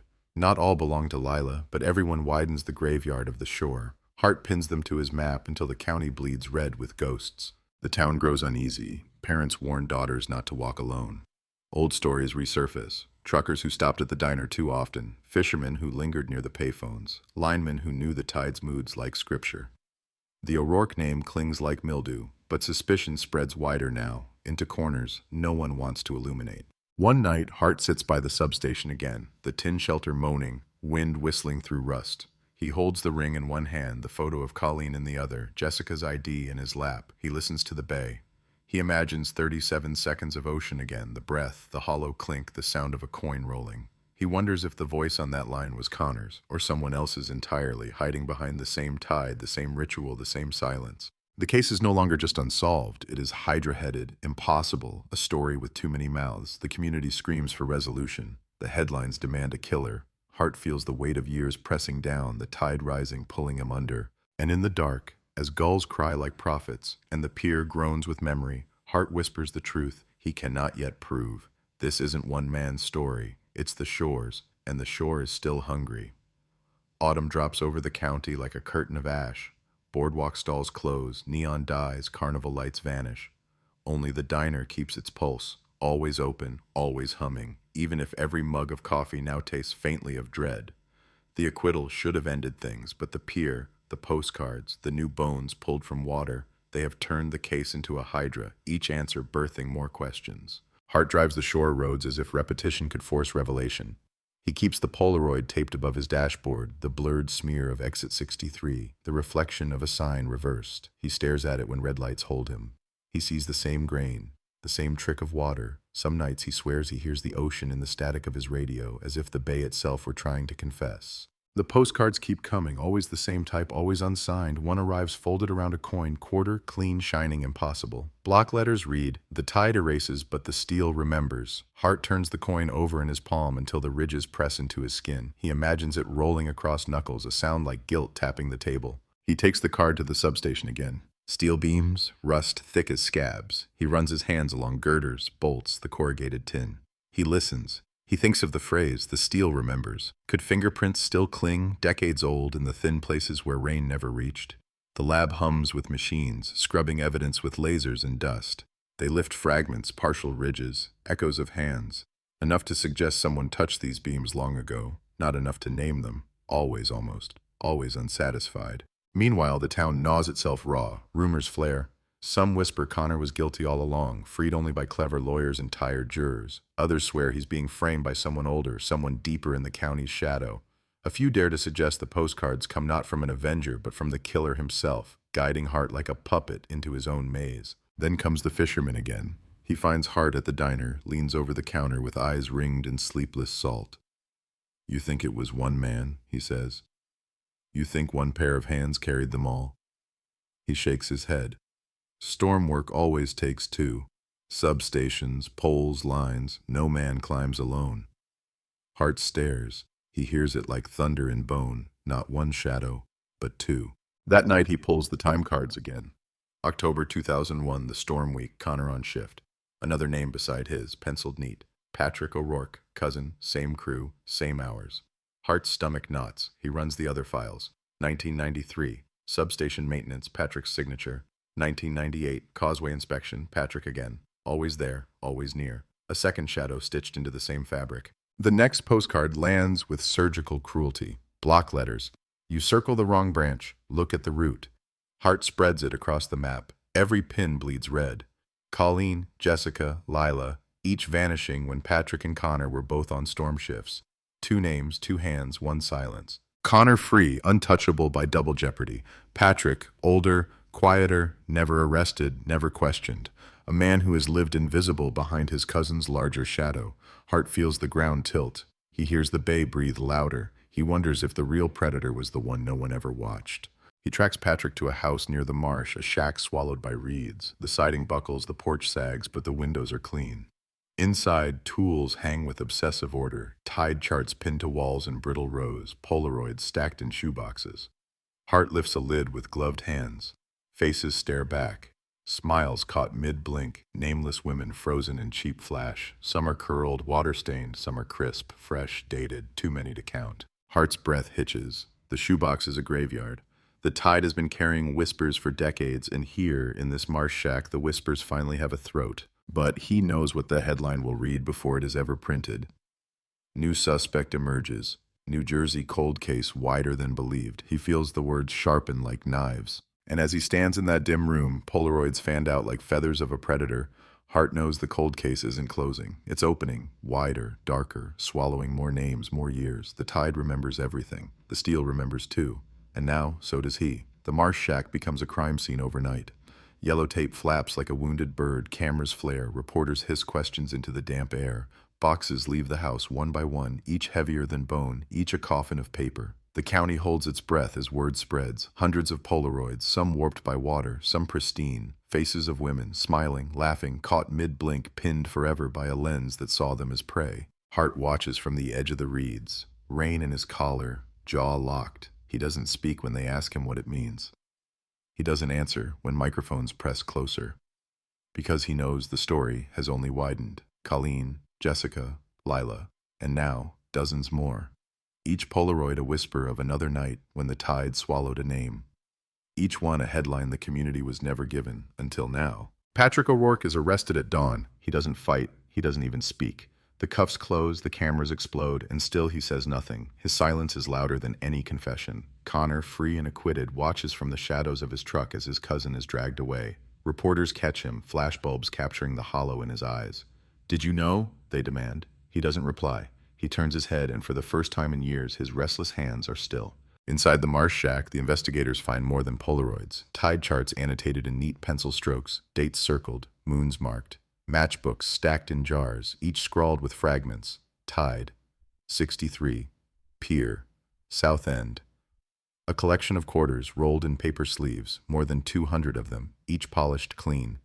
And in the corner, a payphone ripped from its stand, wires coiled like veins, its metal mouth stained with fingerprints too old to prove but too deliberate to ignore.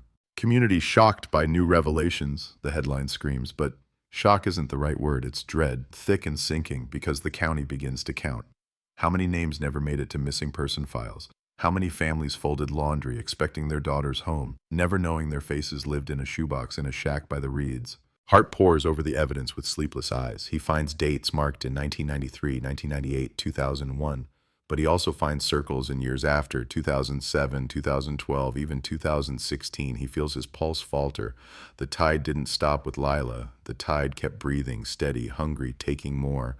And the postcards, were they Patrick's, a confession written in code, or someone else's hand, pointing, guiding, keeping Hart alive in a maze meant to break him? The trial against Patrick builds quickly. The Polaroids are a wall of faces the jury cannot escape. The tide charts are scripture.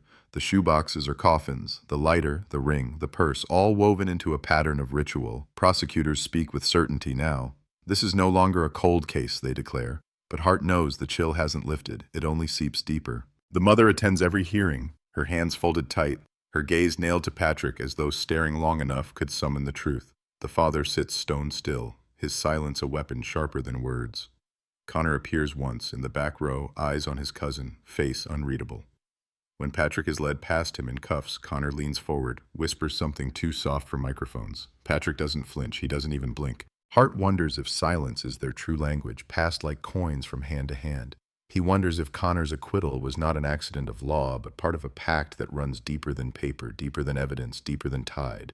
Two shadows, one root, feeding on absence. The town splits open under the weight. Vigils multiply. Murals bloom, faces painted on brick, candles burning until wax pools like blood. But grief curdles to paranoia. Neighbors eye each other like suspects. Every missing poster from the last 30 years is pulled from drawers, taped to poles, stapled to fences. The diner becomes a chapel where every coffee poured feels like a prayer. Hart stands at the substation one last time. The tin shelter groans, the tide laps. He holds the brass ring, the Polaroid, the student ID, the postcard with its block letters.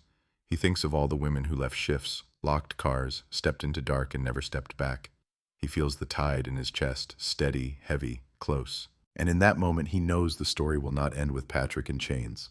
Because even if one shadow falls, another waits. The tide remembers, the steel remembers, and the silence between the waves still carries 37 seconds of breath. The headline is written before ink ever hits the page. New Jersey 2001 cold case solved, but questions remain. And in the breath of the ocean, Hart hears the truth that will haunt him forever. Solved is only a word, not an ending. Sentence day tastes like pennies. The courtroom is packed to the rafters with breath and judgment. Cameras wait outside like weather. Patrick O'Rourke stands at the defense table in a suit that fits like somebody else's name. He does not look guilty. He does not look innocent. He looks like a man who learned to live in the middle of those words and call it home. The prosecutor walks the jury back through the dead garden they've tended for months. Tide charts pinned like constellations. Matchbooks inscribed with directions to the dark. Polaroids stacked like teeth. The purse from the pilings, the lipstick worn to a nub, the ring bent into a crescent of grief. Faces bloom on the projector. Colleen, Jessica, Lila. Each one a lighthouse snuffed. Every artifact finds its shelf in a narrative that moves like weather across the bay. The defense makes their last music, the so-called errors and maybes and contamination, but it lands thin, an umbrella with holes. Patrick never speaks. The jury does. Guilty. The word arrives without fireworks, heavy as rope, final as an undertow. Life, without parole. The mother exhales and never fully breathes in again. The father's jaw unlocks by a hair, just enough to say a name without sound. Carmela clutches her cross as if faith were a wrench. Manny pours coffee into cups that don't need it. Hart does not smile. He does not cry. He thinks of a coin rolling across knuckles and coming to rest on the table with the softest sound in the world. Outside, the headline writes itself on every lip. New Jersey 2001 cold case solved. Sentence closes decades of fear. People nod because the story wants to be true. Balloons are tied to fence rails. Candles bunch like flares. The county rehearses relief. But the ocean breathes the same way it did yesterday. 37 seconds. 3 beeps. Call ended. There is always another line in the script the tide refuses to read. The postcards stop. Just stop. No more block letters, no more arrows into the past. The quiet they leave behind is loud. Hart holds the last one like a bruise that forgot where it came from. He walks free, but the water remembers. Look north, under the pier. A perfect instruction. Already obeyed, already solved. He turns it over for the 1000th time. Nothing. No fingerprint bold enough to swear. No fibers brave enough to testify. If Patrick sent them, why point to himself?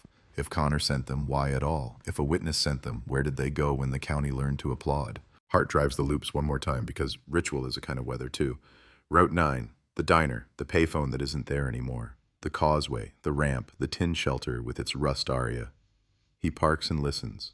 Inside water, metal throat, muffled road, the same old hymn. He could close his eyes and sketch this sound with a dull pencil and get 90% of it right.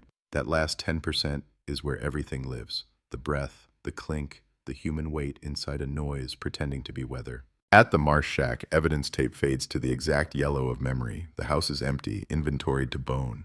On the wall where tide charts once sang, the paint remembers rectangles. In the corner where the payphone sat like a gray altar, an outline remains. Dust preserved in the holy shape of absence. Hart lays his palm inside the silhouette, cold. He could say this is over. He could wear the word solved like a suit that fits almost. But he can't close the drawer where doubt sleeps. Because Connor is still here. Because sometimes Hart catches him in the corner of a grocery store like a storm no one predicted. Because a cousin is a root and a branch at once, and a tree does not learn darkness with one leaf alone. Double jeopardy is a vault with a lock no righteous key can open. Connor's eyes do not plead. They do not threaten. They do not ask for forgiveness. They are a window with the blinds closed. Hart imagines opening them. He imagines the wind the county would let in. He goes to the diner after closing. Neon hisses. Chairs are upended on tables like sleeping foals. Carmela is counting the drawer. Manny is wiping the counter in circles that will never complete. Hart puts 3/4 on the laminate, edge to edge, silver moons. He used to do that, Carmela says without turning. Hart nods. You ever use a typewriter? He asks. She laughs once, a sound like a plate set down too hard. We had one in the office, back when schedules were paper and faith was cheap. She leads him to the back, unlocks a door, flips a switch. The room is a closet the size of a confession. On the shelf, a dusty gray machine, keys like teeth, ribbon box gone to powder. He leans close. The letters have nicks, tiny recognizable scars, an E that dips, an R with a nick, a T that leans. The block letters on the postcards had those scars. He feels the floor tilt. Who used it? He asks. Carmela lifts a shoulder. Everybody, nobody, me, Manny. Even the regulars when we posted a help wanted and didn't have pens.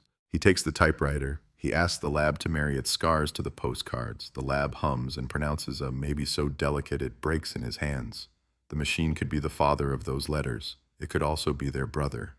The county is too small for certainty and too large for coincidence. He returns the machine to its shelf. In the hallway, Carmela stands with a rag in one hand, watching the future write itself on Hart's face. We all wanted it solved, she says. We all wanted the right end to the sentence. He looks at her. The rag is clean, the counter is clean, the story is not. The mother asks Hart to walk with her to the bench by the substation. The plaque with Lila's name catches light like a thin truth. The tide is out, the pilings tall and shy. She carries a small box. Inside, a bracelet repaired. Shorebird charm reunited with a new chain. She sets it on the bench as if she's removing a thorn from the world. Do you believe in solved? She asks. Hart, honest to a wound, says, I believe in sentences that end. I don't know if I believe in endings. She takes that in. She nods like a person nods at weather. I put an extra plate out at Christmas, she says. Sometimes I forget to. Then I remember again. I don't want to stop remembering. That's the part I'm afraid of most. He wants to say she will never stop. He wants to say she should. He says nothing. They listen to the bay grease its throat. At Patrick's sentencing hearing, the prosecutor reads names that never made it into headlines. Not enough proof for court, enough to haunt the air. Faces flash on a screen with dates under them, a calendar of hunger. Patrick stands as if it's somebody else's slideshow. When the judge asks if he wants to speak, he shakes his head. A muscle in his jaw jumps once. That is all he gives the living. At home, Hart spreads the postcards across his kitchen table. Block letters, damp edges, absent fingerprints. He realizes something he should have named months ago. The cards did not point to every clue. They pointed to the ones that would still speak, the ones the tide hadn't fully translated into silence. Whoever wrote them knew where the river of forgetting ran shallow. Whoever wrote them wanted Patrick found. What they didn't want was Connor. He goes to the fisherman. The fridge is still armored with curled Polaroids of fish that look surprised to have been caught. You ever send a postcard? Hart asks. No badge in his voice, only tired weather. The fisherman scratches his chin. I can't spell anonymous, he says, but I know a story when it wants out. He opens a window. The room fills with salt and old oil. There were 2 of them, he says. Always 2 on those nights. The cousin with the washer. The other one quiet. The one who stood like a person who had always already made up his mind. I never saw his face right. Mostly I watched his hands. Hart sees a knuckle, a coin, an edge of light. He drives to the causeway when the county sleeps. The wind combs the bay. He stands near the 3rd piling from the south end and counts to 37 with his eyes on the black water. He knows he is talking to the past, and the past never answers. He reaches into his pocket and feels the brass rings circle. He pretends it is warm. He imagines Lila laughing, a sound made of plates and coffee and grease pencil and small kindnesses. He imagines her answering a phone that doesn't ring. And then, because stories need a small mercy even when they refuse a miracle, a school of baitfish flashes near the surface, a spill of living silver. They turn as one thing, then scatter, then turn back again, as if remembering a choreography passed down from dark to dark. He breathes with them. He imagines that if the county could move this way, together, apart, together again, it might not need a headline to tell it what it is. The diner goes back to being a diner. People eat, talk, pay, forget to tip, return with better manners. The empty space at the end of the counter stays empty except when someone too young to know sits there and finds it uncomfortable without knowing why. The payphone footprint beside the door gathers scuffs in the shape of a ghost. Carmela keeps a jar by the register for Shorebird Memorial Fund, and it fills with quarters 3 at a time. Manny now and then balances one on its edge. When it falls flat, nobody jumps. Hart retires, that's what the paperwork says. His box of case files says something else. At home, he shelves them in a closet that he refuses to call a shrine. Sometimes he dreams in Polaroid, white borders, images that refuse resolution, a thumb in every frame like a signature of human obstruction. Sometimes he wakes to the radio whispering surf where there is none. On the 10th anniversary of the sentence, the county paints a mural on the seawall, shorebirds in flight, faces in the feathers if you stand back far enough. At the unveiling, the father says nothing. The mother reads a poem that is mostly a list of names and small objects, a ring, a lighter, a purse, a punch card with 9 stamps. People cry without theatrics. A teenage girl in a diner uniform leaves her name tag at the base of the wall and walks home with her keys between her fingers the way her mother taught her. That night she comes back alive, not a miracle, a habit. Every now and then a rumor rises. The anonymous postcards were from a librarian, a priest, a lineman's widow, a board reporter, a guilt-sick cousin, a fisherman who wanted to be braver, a cop who couldn't write his own doubts into the official record. Hart lets the town choose the version that helps it sleep. He keeps his own, that the shore itself wrote them. Block letters punched into paper by an invisible ribbon, trying to warn those who don't know the grammar of tide. He returns to the bench by the substation when the weather turns honest. Gray, low, a day that admits it won't surprise you with sun. He sits with a coffee gone cold. He lets the whole story run through his head as if he were editing it for a voiceover he will never record.